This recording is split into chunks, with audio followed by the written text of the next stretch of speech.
She never commanded a single legion, yet the most powerful empire on earth spent 20 years afraid of her, not because of her army, she barely had one, because of what she knew. This is the story of the last pharaoh of Egypt, and the forgotten art of political warfare she used to hold back Rome itself. In 48 BC, Cleopatra was 21, exiled from her own throne by her brother's court. Rome's most powerful general, Julius Caesar, had just arrived in Alexandria. Legend says she was smuggled into the palace rolled inside a carpet, but the real story is colder than that. She wasn't gambling on romance. She was making a calculated move, align with the one man who could restore her crown, and use him to eliminate every rival standing between her and absolute power. Within a year, her brother was dead, her throne was secured, and she had given Caesar a son, Caesarion. Not a love story, a merger. But Cleopatra's real weapon wasn't charm. It was information, and death, studied like a science.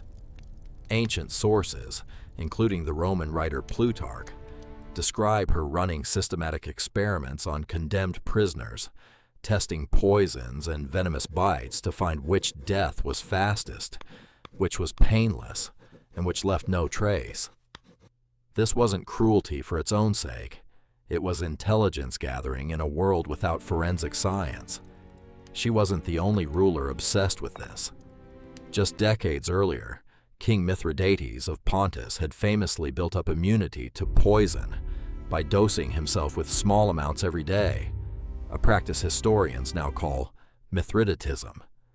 Cleopatra's court almost certainly knew of his methods, and some ancient accounts suggest she may have tested similar self-immunization techniques on herself, alongside the prisoner experiments, so that no assassin could ever end her reign with a poisoned cup. Beyond poison, she maintained something closer to a modern intelligence service. Alexandria's harbor was one of the busiest in the ancient world, and Cleopatra used that traffic as cover for a network of informants stretching from Rome to Judea to Parthia. Merchant ships doubled as message carriers. Diplomats reported home before Roman senators even received their own dispatches. In a world where information traveled at the speed of a horse or a sail, Cleopatra had built something close to a real-time intelligence network, centuries before anyone had a word for that concept. After Caesar's assassination in 44 BC, Rome tore itself apart. Cleopatra needed a new patron, and found one in Mark Antony, the general who now controlled the eastern half of the Roman world.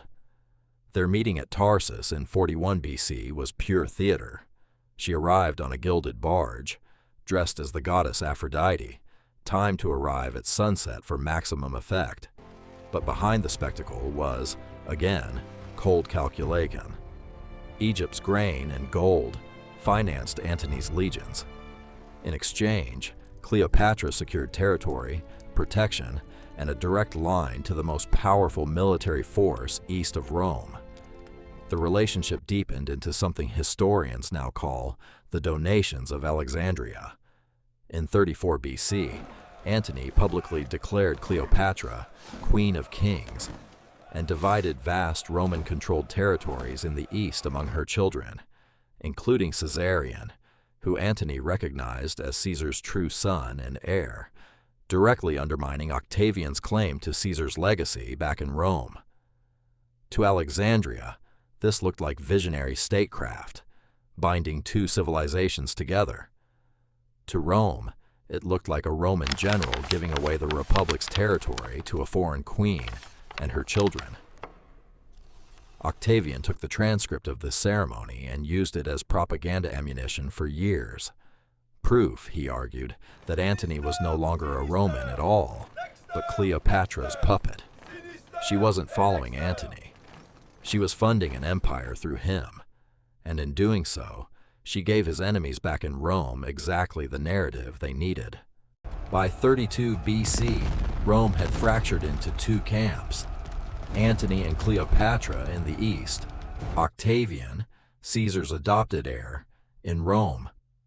Octavian didn't need a battlefield victory first. He needed a story. He told the Senate that Antony had gone native, seduced and controlled by a foreign queen plotting to rule Rome itself. It worked.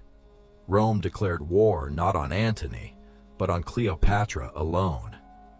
Before a single ship engaged, Octavian's admiral, Agrippa, had already been quietly capturing supply routes and key ports for months, slowly strangling Antony and Cleopatra's fleet of food, fresh water, and reinforcements.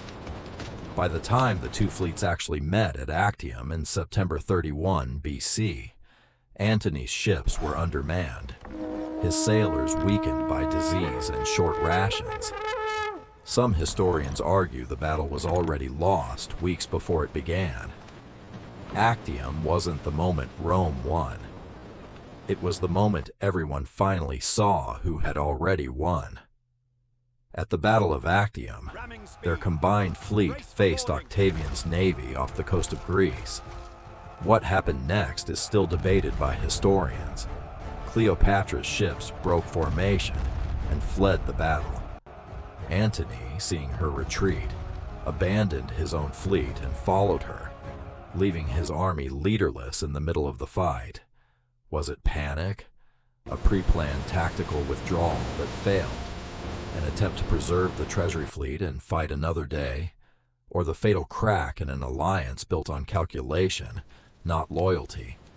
Whatever the cause, it was the single moment that decided the fate of Egypt, and possibly the entire course of Western history. Within a year, Octavian's forces reached Alexandria itself. Cleopatra didn't simply wait for the end. She tried to negotiate. Ancient sources describe her attempting to bargain directly with Octavian, offering to abdicate in exchange for her children's safety and a kingdom for Caesarion elsewhere. Octavian, according to these accounts, gave her just enough false hope to keep her cooperative, while planning to parade her through Rome in chains as the ultimate symbol of his victory over the East. Antony, believing a false news that Cleopatra was already dead, took his own life. When he learned the truth, he was carried to her, dying in her arms inside the mausoleum, where she had barricaded herself with her treasury. Cleopatra, now cornered with no army, no ally, and no leverage left, chose her own death over the humiliation Octavian had planned for her. Roman historian Cassius Dio recorded the popular account, death by the bite of an asp, smuggled into her chamber, possibly hidden among a basket of figs delivered by a farmer no one thought to search. Whether that detail is literal truth or Roman propaganda designed to paint her as exotic and dangerous, even in death, one fact is certain. With her, the entire 3,000-year-old civilization of pharaonic Egypt ended. Rome annexed it, not as a conquered territory to be shared with the Senate, but as Octavian's personal property, a private province ruled directly by the emperor himself, its immense grain wealth now feeding Rome and funding the empire Octavian was about to build. For 2,000 years, Rome controlled her story, and Rome needed her to be the villain, a foreign temptress who nearly brought down the Republic. Roman poets writing under Octavian's rule, now Emperor Augustus, described her as a drunken, scheming threat to civilization itself. That version of Cleopatra survived through Shakespeare, through Hollywood, through centuries of art, always the seductress, rarely the strategist. But strip away the propaganda, and what remains is a 21-year-old ruler who inherited a weakened kingdom and, using nothing but intelligence networks, calculated alliances, and psychological warfare, held off the most powerful military machine in the ancient world for 2 full decades. She spoke as many as 9 languages, reportedly the first Ptolemaic ruler in 3 centuries to actually learn Egyptian, rather than governing only in Greek. A calculated move to connect with the population. Greek-speaking Ptolemies had ruled over for generations, without ever truly integrating. Modern archaeologists are still searching for her actual tomb, with excavations at Taposiris Magna, outside Alexandria, uncovering coins, statues, and tunnels that some researchers believe may lead toward her final resting place, still undiscovered after 2,000 years.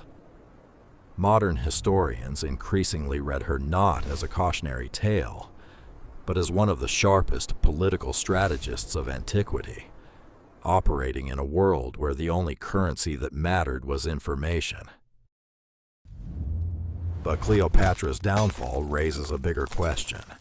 Within a single generation, Octavian transformed himself from a teenage heir with no army of his own into Augustus, Rome's first emperor, dismantling 500 years of republican government almost without anyone officially noticing it happen. How does a republic obsessed with law quietly become an empire ruled by one man? That's the story I'm telling next. Subscribe, and I'll see you in the next investigation.